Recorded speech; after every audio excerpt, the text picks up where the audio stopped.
welcome to All About Agatha, the podcast dedicated to reading and ranking every single mystery novel written by the Queen of Crime, Dame Agatha Christie. I'm Kemper Donovan, and on this episode, I am interviewing the author Marci Kay Monson, whose children's picture book just came out a few days ago. This picture book is titled Agatha Christie's The Mysterious Affair at Styles. That's right. Marci took Agatha Christie's first published novel and made it into a children's picture book with illustrations by the supremely talented Greg Paprocki. I want to mention his name up top, even though he is not part of this interview, since the illustrator is such a key role, obviously, within a children's picture book. And we do talk about him and his work in our conversation. So a few prefatory notes here before we get into that interview. In terms of spoilers, this will come as no surprise, but if you have not yet read The Mysterious Affair at Styles and you are worried about being spoiled, this is not the episode for you. Make sure that you have read The Mysterious Affair at Styles before you listen to my conversation with Marci, because we get into it. I also want to note that this is the first in what will be a multi-episode series on the podcast focusing on YA mystery, young adult mystery, as a subset of the mystery genre overall. I've been meaning to do this for a while. I talked about this a little bit at the end of my last episode, but I think that a lot of mystery readers first came to mystery when they were children. Not all, but many. So there are a lot of beloved YA mysteries out there. And I think it's going to be a lot of fun discussing those titles, delighting over them, analyzing how they do what they do and why they mean as much to us as they do, and how they affect our reading of quote unquote adult mystery fare. There's just a lot to explore here, much more than I could ever do in one episode, which is why I made the decision to spread out this examination of YA mystery into an unspecified number of episodes. I will do this for as long as it remains interesting. And I certainly think that what Marci Kay Monson has done here with The Mysterious Affair at Styles is really interesting. My final note is that if this children's picture book is of interest to you, I have included a link in the show notes to Marci's website so that you can check out the book for yourself and perhaps purchase it or tell other people about it. No agenda there. I am not being paid by Marci or anyone else to promote this book. I actually met her at the most recent American Library Association convention down in San Diego. We were both promoting books. She heard that I was an Agatha Christie fan and introduced herself, and the rest is history. Or if not history, at least this conversation that we are able to have on the podcast, which I will now officially turn to without further delay. I hope you enjoy it.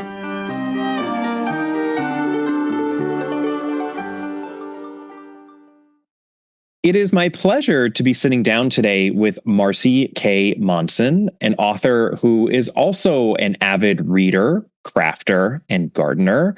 Marci received her Bachelor of Science in Technical Communications from Utah State University and a graduate certificate in publishing from the Denver Publishing Institute. She discovered her love for Agatha Christie when her book club read And Then There Were None, at which point she never looked back. Marci loves story, bright colors, and a little bit of cozy and fictional murder. She was raised in Japan, England, and Germany. She now lives in Utah, and she is the author of a new children's book titled Agatha Christie's The Mysterious Affair at Styles, and I cannot wait to talk all about it. Welcome, Marci. Thank you so much. Okay, first of all, I love that you found Agatha Christie by way of a book club. I assume this means that you came to Christie as an adult. Is that right? Yeah, it's probably only been 10 years. My book club's been going for almost 15 now. So 10 years ago, we picked up that book. And so my embarrassing fact is that I had always thought of Agatha Christie kind of as like a dime store novelist. For some reason, I kind of piled her and Danielle Steele together. Not that there's anything wrong with Danielle Steele, but I had kind of I don't know why I got that in my head, that she just was, you pick it up at the grocery store. And so we read And Then There Were None. And I just was like, oh, this is incredible. And then I learned more about her and kept reading. Oh, that's amazing. Yeah, I think Danielle Steele's royalty statement would agree with you that there's nothing wrong with Danielle Steele. That's so interesting. Yeah, I mean, this I think is sometimes the misperceptions when there's an author that's as popular and who has the longevity that Christie has. Sometimes there's this almost like cultural baggage that surrounds them that has nothing to do with the actual text. So, to a large degree, that's what I and my former partner, Catherine Brobeck, and I have always tried to do on this podcast, which is getting back to the text and sort of looking at Christie as she is. And that's very much what you seem to have done here with your picture book. And I think it's interesting that you didn't discover Christie until you were an adult, because many people discovered Christie when they're kids, but you then turned around, at discovering Christie and kind of becoming a fan when you had all of the readerly faculties at your disposal as a fully fledged adult. And you said, you know what I'm going to do? I'm going to take one of these titles of Christie's and turn it into a children's picture book. And there are a lot of different ways that people have spun Agatha Christie over the years. She has been put, into so many different media, obviously film and TV and theater to a certain extent by Christie herself, and just all sorts of other, crazy media. But this is not something that I have come across before or that I think has been done all that often. So I would just love to ask you how you came up with the brilliant idea to turn The Mysterious Affair at Styles into something that children could read and enjoy. Yeah. So I actually, like my bio said, I work in publishing, and the publisher I work for, Gibbs Smith, they have a line of books called Baby Lit. And so they're board books for babies that are of the classics. So there's Pride and Prejudice and Alice in Wonderland and Anne of Green Gables. And long before I started working there, I found these books and I was like, this is such a cool idea to introduce babies and kids to these books that later on they're going to pick up and think, oh, I know Anne of Green Gables. I knew it in this 20-word board book. I'm going to try and pick it up now that I can read the full book. And I just love this idea. And I kept thinking someone should do that with Agatha Christie, especially now that she's in the public domain. And for years, I thought someone should do that. Someone should do that. And then finally, that light bulb of, oh, I should do that. I don't seem to be getting this idea. So maybe I should do that. So yeah, that's where the idea came from. I was really inspired by this baby lit concept of introducing kids to the classics and these classic authors young, and maybe getting rid of some of that perception that I had of Agatha Christie. So that when they do get old enough to read The Mysterious Affair at Styles, they'll kind of be like, oh, I already know this story. Well, I love that. And it's funny. I have two children, and I definitely have a couple of those baby lit board books. I think we have Little Women also. Yes. Yeah, right. There's a Little Women. There's a Pride and Prejudice. That's really interesting, because I love how you put it that you're introducing these books to younger readers who can then rediscover, discover/rediscover them on their own at a later date when they're actually old enough to encounter the texts themselves. It's almost like a soft introduction, like a soft opening, right? to these books, a sort of like get your feet wet. And then when you come back to them at a later date, this is something that you'll be a little bit familiar with.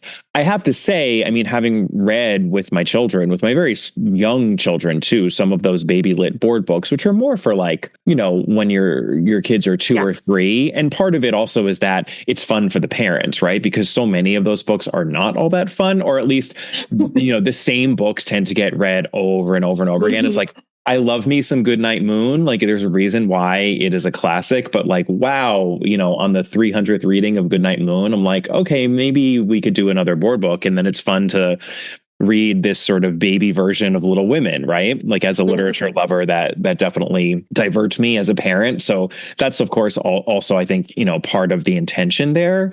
But I have to say, what you did with The Mysterious Affair at Styles is a lot more than anything I've seen in any of those baby lit books, because obviously there's some condensing, right, that has to happen when you're taking a full length text that's for an adult audience and you're basically trying to encapsulate it and condense it into something that a child can consume and understand and get something out of.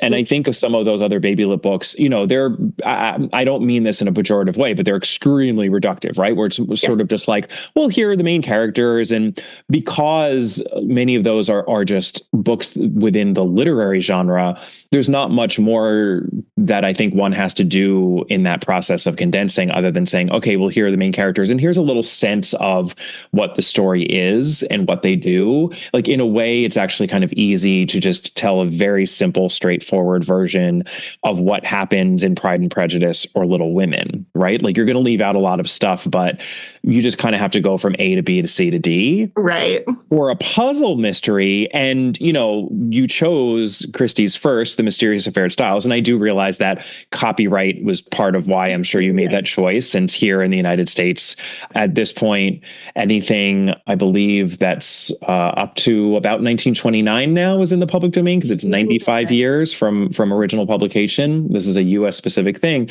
I mean, I know that's probably also part of the reason why you started with Styles, but Styles is a complicated puzzle mystery. I mean, there are so many moving parts, and I think Christie, she came out hot like with her first book. And in some ways, I think she even figured out how to simplify and streamline and make her puzzle mysteries a little bit more elegant than in this first one. But it's still a wonderful debut. I mean, this is something that we've talked about a lot on this podcast. I mean, everything that people came to love in Christie's puzzle mysteries is there in The Mysterious Affair of Styles. But boy, is there a lot going on. And I think to give any sense of what this mystery is, it's not enough just to say, oh, well, here are the characters, and then one of them is murdered, and then one of them, it just wouldn't make sense to not give any more detail. And what I think is really ingenious about this book is that you figured out a kid-friendly way to give a sense of that detail and a sense of what an astute mystery reader has to do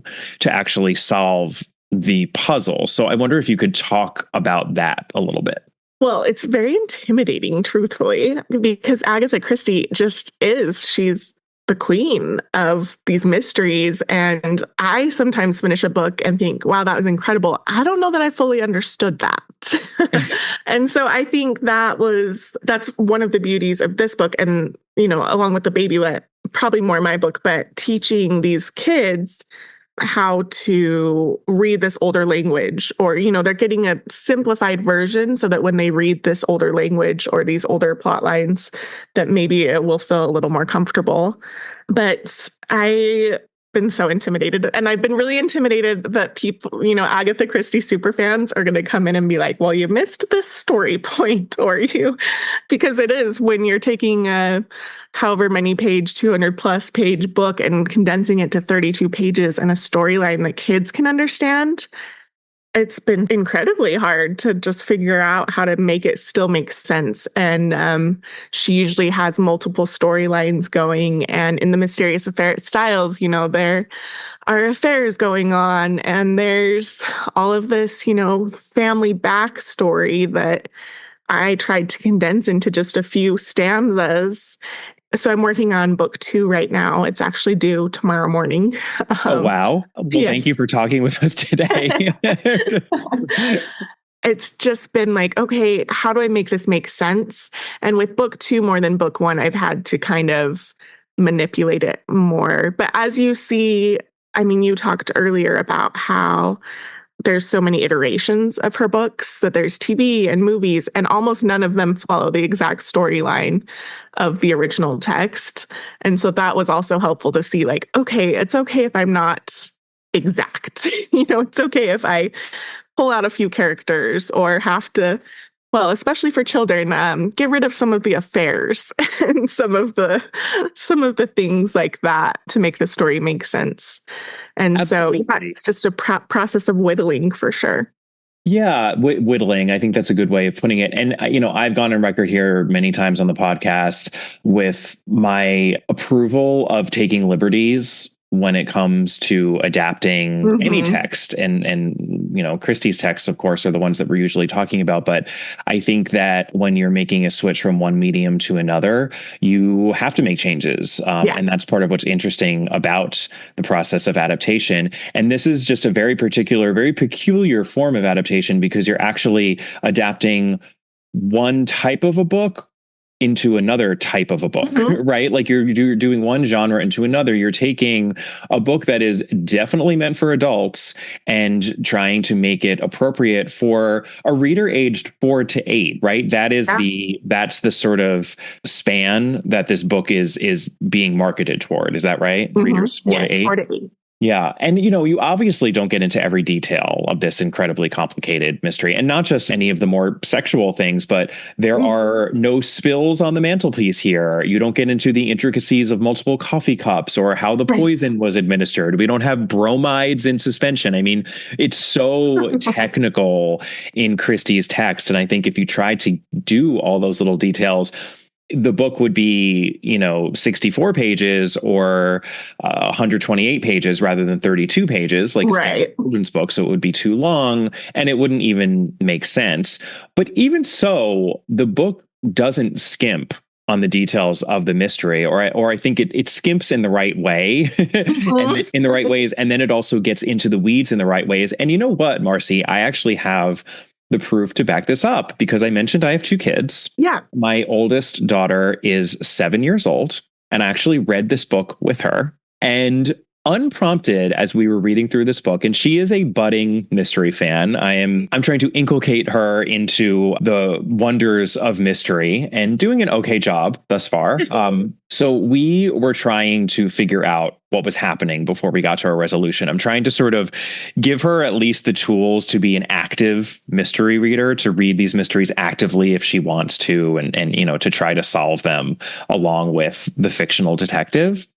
And when we came to the part of your book where it became clear that someone was dressing up as Alfred Inglethorpe to buy the poison used to kill his wife, my daughter thought that Alfred had bought the costume himself to make it seem like someone had dressed up like him. That was her theory that she came up with completely on her own without any input from me, just with this book. She obviously has not read The Mysterious Affair at Styles. Yeah. And she's not totally right, of course, but I was really proud of this because right out the gate, she's thinking like an astute mystery reader. That is absolutely the kind of trick that Christie might employ, even though it's not exactly what she's doing here. And I think the reason that she was able to get there is that you make a lot of the notion that Alfred Inglethorpe seemed to have done it midway through the story, right? And that he's on the verge of being charged and perhaps subsequently convicted of the crime. But Poirot is the one who intercedes and says, no, let's not go there since we don't actually have any proof. And if he is convicted and then later cleared, like that's it, right? That's our sort of double jeopardy issue, which comes up in this book. She makes that. It's not subtext. I mean, Christie really talks about that through the voice of Hastings. Like we were put on notice about that. And what's brilliant about that is it's a double bluff by way of double jeopardy, because of course we find out in the end that this whole thing was a double bluff. I mean, Alfred Inglethorpe seems like the obvious suspect, then it seems like he couldn't have done it, and then at the end he in fact did it. And this is a motif that Christie would return to again and again, and it's a very pleasing one for a mystery reader because it's truly surprising at the end of the book where you're like, oh my god, he actually did do it. And the reason why I didn't realize it is because of this secret alliance, right, between and well, and even Hercule is kind of like, let's not do anything there yet. He kind of pulls you away from thinking it's Alfred. Absolutely. Yes. So it's the first and one of the best examples of the double bluff. And I think you actually give a really excellent sense of that, which is what allowed my daughter to kind of really be thinking along the right lines. I mean, I was like, wow, that is like exactly what I would hope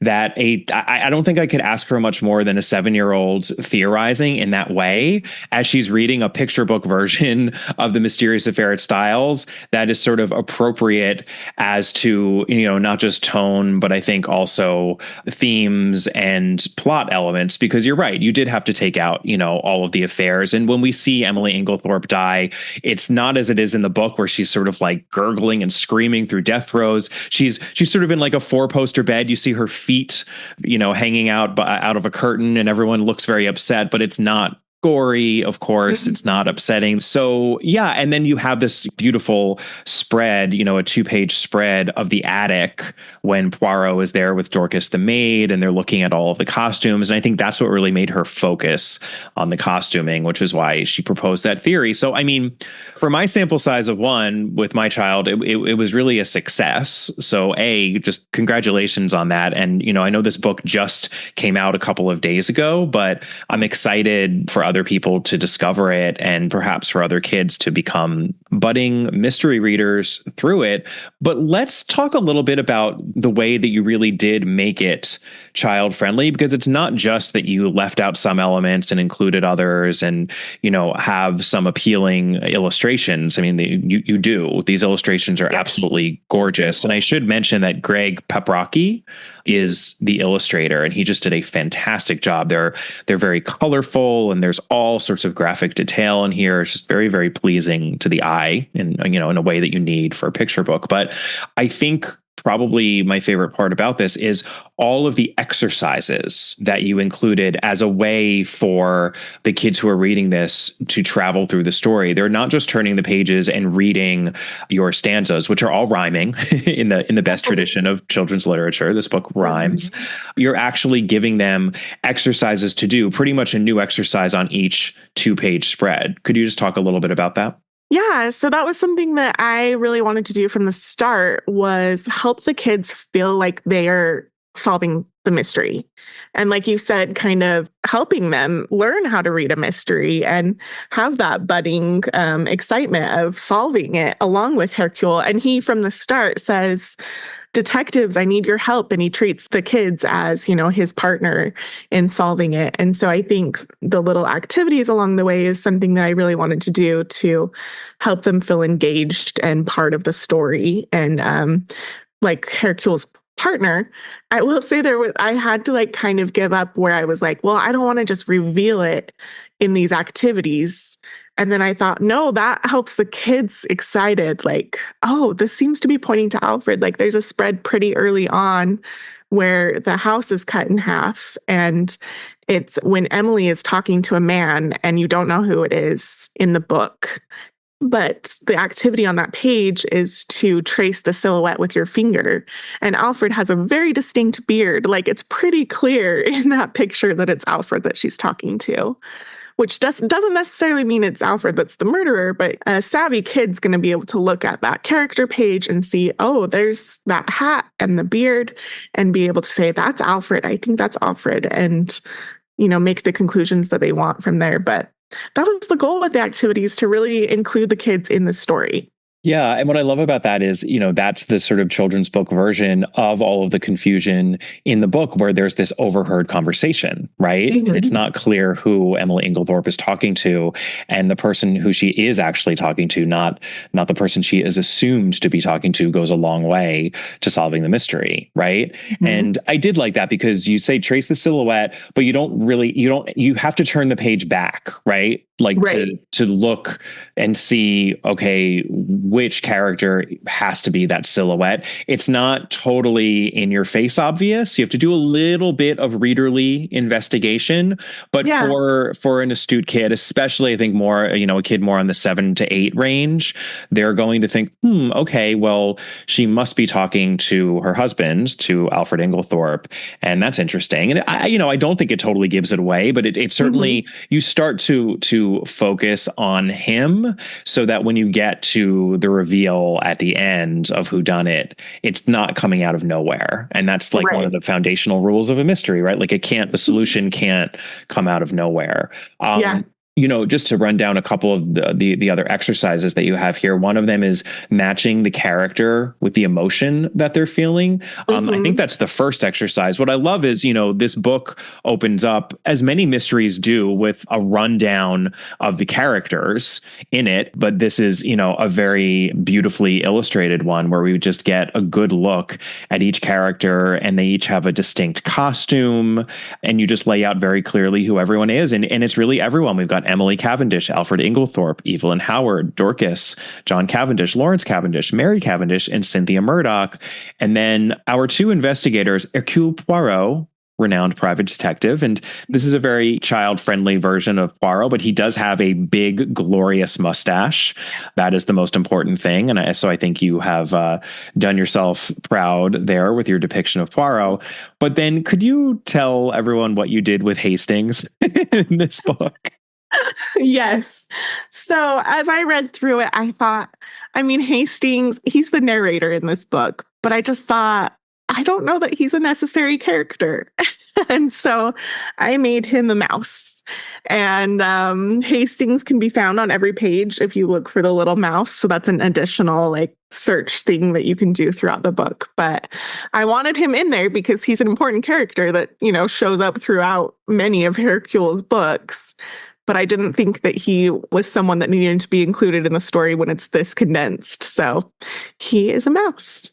I think that's really smart because you do have to do a lot of condensing, and there's no need to tell the story from Hastings' point of view. That would just be weird, I think, in this children's book version. And once you're not doing that, you don't really need him because you're just sort of accessing the story without the filter of his narration. And I love that because that to me feels, a little bit more like for the kids aged 4 to 5, right? For the younger readers, it's a little bit like a Where's Waldo, or even those Richard Scarry books where they have the gold bug, like the little bug character that's on every page, and the illustrations in his books are so busy. It takes a while to find Goldbug. I remember having a lot of fun with those books with my oldest, actually, when she was probably even younger than that, maybe 3 or 4. So I have to imagine that'll help out in terms of keeping up the interest for the younger readers. Yeah. And it's just funny. And there's so many elements here that you've included that I think any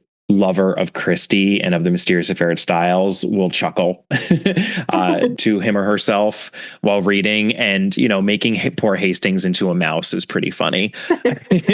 He's a very cute mouse. He is very cute. But yeah, so right after you introduce all of the characters, then Poirot introduces himself in a little poem, a little bit of a grandiose poem, and you're establishing his character as well. He definitely thinks very highly of himself and takes his investigations very seriously. And then the first activity, you have each of these characters depicted in a window of Styles. And the activity is, can you match each family member to the emotion they are feeling? Draw a line with your finger from one column to the other. And there's a column of character names and then a column of emotions. And that is just something that, I know from experience as a parent of young kids, you see those sorts of activities in kids' magazines all the time, in other books. This is something that kids will be very familiar with and will be able to do very easily. So it's a great way of sort of getting them into the book so that they can start getting more and more into this mystery little by little. I feel like you're easing the reader into the story this way. Well, and I think kids are, that's one of the first things they learn is emotions. And so I think that was just a really great way to show, okay, here's some of the things these characters are feeling. And it's an introduction to the characters without blatantly being Dorcas is tired because she's the maid. Mary, going through each character and saying how they're feeling. This is an activity that helps them see on these characters' faces how they're feeling and kind of be able to pick up on that. Absolutely. Yeah. At another point, you have to help Poirot get through a maze. You have to look for clues that are indicated in the picture frames that are around characters. It's all extremely visual, which is great. And in that way, actually, Styles is, I think, kind of a good choice because there is so much going on in that book in terms of physical clues. It's a very physical clue heavy book of Christie's. As I said, I think she would tend to streamline that in future books. And certainly, the Miss Marples tend to be more about intuition than about physical clues. And even Poirot sometimes is just much more about truly sitting back and thinking through something, thinking through the psychology. But this is a book where he is on the ground and really just like getting his hands, his mustaches dirty with all sorts of stuff. And you have a lot of fun with that, including, when we have that spread of the attic, there's a trail of green thread, which is a great reference there, because the bit of green material that is in the door, right, turns out to be important, even though it's like kind of a red herring. You have them tracing the green thread so that they can find the green dress in the attic, which is all well and good. But what that does is to actually ensure that their hand and eyes both get very close to the actual key items in the attic, which of course are those glasses and false nose and the false beard that were used when Alfred Inglethorpe was being impersonated. And that, again, that was why my daughter was sort of clued into the costuming. And God, costuming is often so important in Christie. And you're kind of giving this young reader the tools, I think, to understand and appreciate that, so that in a couple of years, and let's be honest, like maybe not even too many years, like I believe that I started reading Christie when I was 8 or 9, so like this really could be used, I think, as a preliminary step to discovering Christie in the fairly near future. Yeah, I would love that if that's where this leads. Don't touch that dial. We'll be back in a moment with the rest of our episode. We just wanted to take a moment to ask you, our dear listeners, for a favor. If you haven't already done so, we would very much appreciate it if you take a moment to, give us a rating or a review wherever you're listening to this podcast. It really helps the podcast out because ratings and reviews make it much easier for other Christie fans such as yourselves to find our podcast. And the more ratings and reviews we get, the more people we can reach. It should take you a matter of seconds, and lucky you, we're going to provide you with those seconds right now, so go to it.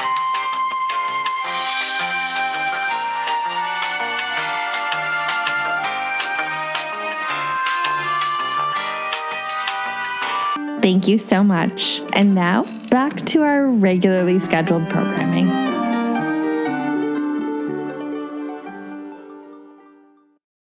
So you just mentioned that you were working on the second book. Is that another Christie title, or what is your next project here? Yeah, so the goal is for this to turn into a series. It'll definitely depend on how book 1 sells, so hopefully great. But yeah, the goal is to do about 1 a year, and thankfully Agatha gave me plenty of material to work from. I think the plan for me, I'm going to stick with Hercule for a little bit. I think she has 6 or 7 books in the public domain right now, and so we are trying to stick to those that are clear of copyright now. But are you doing the Murder on the Links next? I don't know, because I don't know how many kids are into golf books. I know that it's not a golf book, but that one wasn't one of my favorites. So my next book is The Mystery of the Blue Train, which I know is not one of Agatha's favorites. Correct. But I felt like the title makes a great children's book. So I really went just because of the title. I chose that one. Well, and talk about, if there is a little bit of sex in The Mysterious Affair of Smile, it's like, oh boy, The Mystery of the Blue Train is kind of steeped in sex. So that'll require a little bit of revision. Yeah, it's been a little bit difficult working around. Like, okay, there's a lot of affairs and a lot of people cheating. How do we do this? So I'm definitely taking more liberties with The Blue Train than I did with Styles. That's fantastic. I love that. Like, I think, yes, there is no dearth of material, and every year something else comes into the public domain, at least one title, if not 2, right, depending on the year, of Christie's. So that's great. And of course, you have The Murder of Roger Ackroyd already. Yes. That could be a really fun one. We have been talking, and maybe from your perspective, for kids, do we change that title to The Mystery of Roger Ackroyd? Or do we keep murder in the title and just embrace it? Yeah, I mean, I was actually going to ask you about that. Perfect segue, because, you don't shy away from the fact that Emily Inglethorpe is killed, right? And like I Mhm. said, we don't see anything gruesome. We sort of just like see her feet on the bed and everyone's like, Yeah. oh, but you say she was poisoned, like she is dead. And I don't have a problem with that. I mean, I think that, kids want to learn about death, honestly, Yeah. because that is something that is a part of life. And, where, I think from a very early age, aware of that. So, as long as it's not handled in an irresponsible way, I Right. think it has its place, honestly, in children's literature. And my God, there are so many classics of children's literature that deal, head on and in a very emotional way with death. I mean, I mentioned Little Women, it's Right. almost like a cliche having to come to terms with Beth dying, and Little Women is like, it's a thing. I'm sorry if I just spoiled Little Women for anyone out there. Yes, Beth dies. So I do understand, I think, the discomfort with the notion of murder, for children. But hey, I mean, that is also, unfortunately, it's a part of life, and it's something that I think kids are truly aware of a lot earlier than we think. So I would be in favor of just keeping it The Murder of Roger Ackroyd. And you know what? There are probably a lot of kids that'll be that much more inclined to pick it up, given that Yeah, word that's is in true. there. That might actually pull some kids in. Exactly. Well, and I do think kids are already thinking about death, and they're already, it's the parents that are a little shyer about that kind of thing. But I think kids are, it's a topic there. And especially where we're handling it very lightly. It's not gruesome. It's definitely cozy. So, Yeah. People often talk about our quote unquote modern age in comparison to the Victorians. And, Agatha Christie was born in the Victorian age. She really came of age more in the Edwardian era, but she was a Victorian, we could say. And the Victorians repressed anything having to do with sex, right? right. But were totally comfortable with death as a part of life. And we have pretty much reversed that, right? It's like we flipped it. We're sort of like sex, we can talk about much more comfortably, certainly, than in 1890, the year that Agatha Christie was born.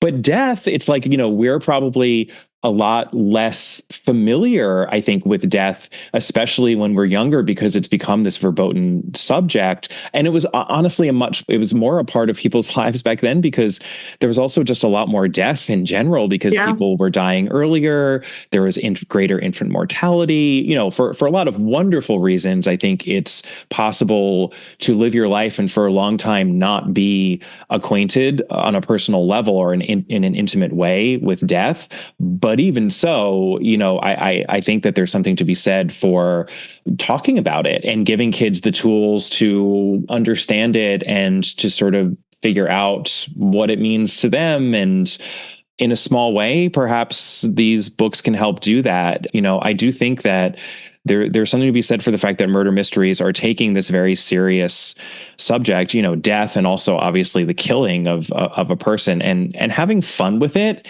And I don't think that it's irresponsible. I think that it's a way of figuring out just how to negotiate tough issues in one's life. And why not try to do that for kids as well as adults? Yeah. And okay, so you don't know this, but this past year, I was diagnosed with stage 4 cancer. And so as I signed the contract, sorry. yeah. So as I signed the contract last year, I was in the middle of chemo treatments and telling my nieces and nephews and other children that are in my life about this. That is a question that the kids had is, are you going to die? And the answer was, I don't know. We'll have to see. But it was just interesting trying to figure out how to talk about that. And the kids wanted to talk about it. Maybe there's not quite as much of the fear in it sometimes for kids. They haven't learned or been taught to fear that kind of thing yet. And so, my nephews just wanted to ask questions and wanted to know more. And I just think, not shying away from those kind of topics and making sure that there's room and a soft way to enter it, I think is really good and healthy for kids. And, I wasn't being poisoned, but that was a topic that we've been talking about in my family this past year. And so I think it's good to introduce kids early because they want to know, and they're dealing with that and family members and people around them. And they need to be able to talk about it in a safe space too. Absolutely. I mean, it's natural. It's part. I mean, it's part of life. And I think you don't know this, but I made mention of my former partner on this podcast, and the reason that she's my former partner is that she passed away at the end of 2021.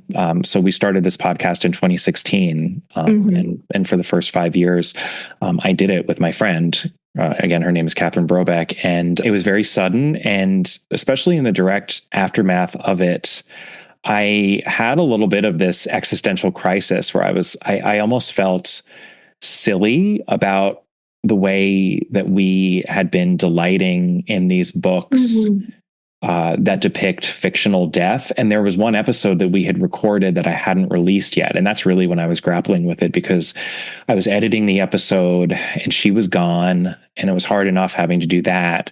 But we were just being so jokey. And but I had the thought where I was like, you know what? I mean, our delight in these murder mysteries and just in the mystery genre overall, I think is representative of the way that a lot of people delight in them. And it's not because we're all stupid and we're all right. And we don't understand what's at stake when someone dies. It's actually quite the opposite. And then I was saying to myself, Agatha Christie herself, I mean, here's someone who had so much death in her life. I mean, not only did she live through 2 horrendous world wars as fully as an adult, so understanding all of the horrific loss, but her father passed away when she was 10 years old. Her mother passed away when she was an adult, but it was horribly traumatic for her. And, she chose to write these stories. And I think that there's a really good reason for that. And I don't think we should shortchange those depictions, be they cute or jokey or, tied up neatly in a bow at the end. And they're not always. I mean, I think there's a wide range of the kinds of death and grief that we can depict in murder mysteries. And we see that range even in Christie's work. But there's a place for it precisely because we're all just trying to figure out how to deal with these issues in our own lives. And you can't start that process too young. Well, and that's the beauty of reading just in general, is being able to see those life experiences. And, even if you're not the one having them, being able to have your heart and mind open to those kind of things and learning through reading. Absolutely. Well, this is the first episode that I've done in what I hope is going to be a long-running series on YA mystery, because I think it is such a sort of subgenre that has just exploded, and there's so much content in there. And I think that a lot of people who are adult mystery readers started off reading YA mystery, and I'm just really looking forward to exploring how YA mystery and adult mystery communicate with each other in a sort of metatextual way. So for that reason, I'm just curious if you have any favorite children's mystery or YA mystery books that you used as inspiration while you were working on this, like perhaps even just in a general way. I mean, I think Christie was obviously your main, if not one and only, direct inspiration while you were writing this book. But I'm just curious if you have any other favorites. Oh, yeah. So I actually, when I was thinking through this question, I was like, I can't really think of anything. And then I went through my list and I was like, oh, I have a million mystery recommendations. I was definitely a Nancy Drew reader growing up. I just consumed Nancy Drew like crazy. And I've actually been revisiting them and, dealing, as we do with Agatha as well, dealing with some of the outdated parts of those books, but yes, still love Nancy. But one of my favorites is Sweetness at the Bottom of the Pie. the Flavia Deleuze. Mm-hmm. She's the wonderful. She's a little bit younger than YA, but they actually just released a new one in that series yesterday, recently. And so I'm so excited to read that. But Oh, wow. I love Flavia. The Agathas I just loved that book. And that's been a fun series. And I love that is like a little bit older, but it still, I would say, fits into that cozy genre where it's not too harsh. Yeah, YA. that one's more squarely YA, right? Like it's a little bit for a teen or a tween, at least, reader. Yeah. The Agathas. Yeah. Yeah, I think that was more, skews more YA. I think the protagonists are in high school. Right. Another book club pick, we did The Good Girl's Guide to Murder and really enjoyed that one. And that was recently adapted, I believe, right? Yeah, I know. I think it's on Netflix. I need to watch that series because I did enjoy the book. So, and then I love The Inheritance Game. That's not a murder mystery, but it is mysterious and lots of puzzles and games in that one. Oh, I don't know that one, The Inheritance Game. Yeah, it's a teenager who inherits a billionaire's fortune and has to solve all these riddles and clues. And the series eventually develops more into a romance, but the start of it is really fun and good for mystery lovers. Great. All right. Well, fantastic. Thank you for that. I imagine I'll be exploring some of those titles in episodes to come. So I've just been asking everyone, what YA mysteries did you enjoy, or either as a child or as an adult? Because that's the great thing about YA, right? That we can read it whenever we want to. Yeah. And it's amazing how much there is out there because everyone has an answer. Actually, like pretty much every mystery reader is like, oh yeah, no, there's some YA mystery that I really cherish. Well, I think when you get into middle grade mysteries, there are so many middle grade, just going a little bit younger. That, for some reason, is just like such a rich genre in middle grade, and I've been loving middle grade mysteries. So yeah, no, there's a ton there as well. It's really true. The Westing Game is probably the classic. Like I'd say that one is like the gold star. Yeah. And it's middle grade. I mean, I definitely wouldn't call that YA. I think that, their terms of art, like I think they get a little muddy what counts as a middle grade or a YA, but just in case anyone is wondering what we mean, I mean, middle grade tends to be a little bit younger, more in the 8 to 10, 8 to 11 sort of a range. A lot of middle grade novels are narrated in the third person, actually, and a little bit more straightforwardly written. YA is for older, so like getting tween into teen territory, and a lot of those books tend to be narrated in the first person, so they're written from a first person point of view. It's not like they have to be, though. Of course, you have third person YA and you have first person middle grade, but the tendency, I think, is to for the voice to be a little bit more sort of objective in middle grade, simple objective, and then we could say tortured subjective in YA. There is a middle grade series I have to recommend to you that it's the Myrtle Hardcastle series. She's a detective, I would say very inspired by Agatha Christie. Same kind of time. There's one of them that's set on a train, but all of the books have Myrtle as usually a replacement for the word murder. So it's interesting. Premeditated Myrtle, cold-blooded Myrtle. Myrtle means an opportunity. So it's a great series. It's really fun. That's fun. And it's straight, murder mystery fiction. So gotcha. That's really fun. Well, you mentioned that you first came to Christie through your book club and you read And Then There Were None. I'm curious what your favorite Christie title is now that you've spent the last 10 years delighting in Christie. Well, truthfully, it is And Then There Were None. And I was like, but that's such a boring answer. That's everyone's answer. But yeah, I started with the best, unfortunately. But I think this year I started participating in one of, an Agatha Christie reading challenge this year, and then kind of fizzled out. But I loved The Secret Adversary, the first Tommy and Tuppence. And I haven't read any more Tommy and Tuppence, but I'm excited to get into them more. And then Murder of Roger Ackroyd. I just read that recently, and the twist in that is just incredible. So one of the best twists in any mystery ever. Yeah. For sure. And not just for, because people will debate whether or not she invented it. I mean, she even herself credited two separate people with giving her the idea. And she had, to a certain extent, even used that idea in an earlier book, in The Man in the Brown Suit. And then there are others that potentially did it before her, et cetera, et cetera. But to me, it's in the execution. I mean, you can't pull off a twist like that unless you execute it just to the nth degree without making a single false step. And she really doesn't. And it's amazing. It's it's absolutely amazing. Well, those are great answers. And then my final question here, and I warned you ahead of time that I was going to be asking you this. I mean, I think that I know the answer, but perhaps not. If you have to pick, who's it going to be? Poirot or Marple? Well, I like to be true to my book. It's Poirot, of course. Right.